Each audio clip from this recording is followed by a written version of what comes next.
Fala galera, aqui fazendo mais um vídeo sobre como jogar Clash Royale.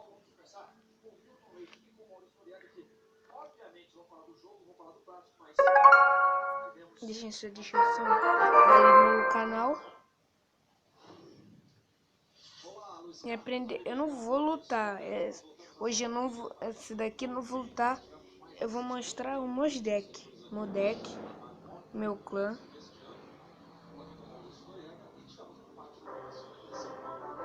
Eu tô ganhei aqui, eu vou abrir o baú do de coisa.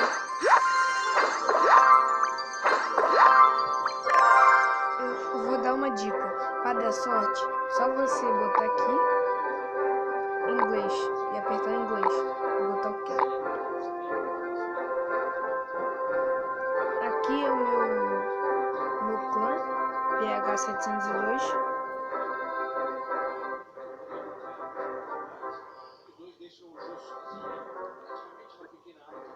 Aqui é o baú que falta mais 7 coroas para abrir. Aqui é o meu deck, que eu falei para vocês que eu ia mostrar, que eu não vou lutar hoje. Deixa eu mostrar o meu deck. Eu uso esqueleto, Valkyria, o dragão bebê, o balão, Minion Sword, o corredor, a mini P.E.K.K.A e o foguete. Chama de foguete. Aqui é o cara que já vem, né? Também já vem a arqueira.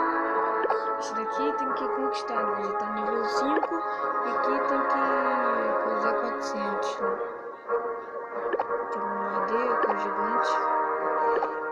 Aqui é a mosqueteira. O Globes. Casa do Globes. Flecha do Globes e a bola de fogo, né?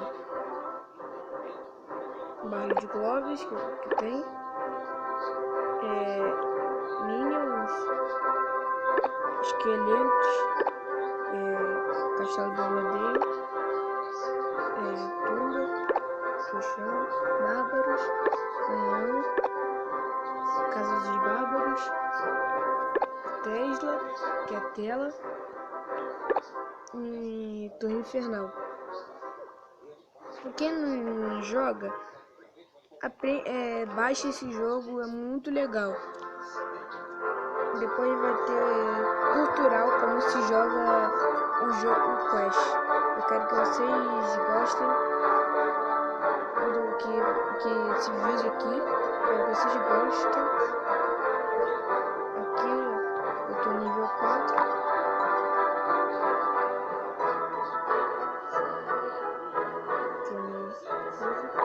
Pra vocês se inscreverem aí.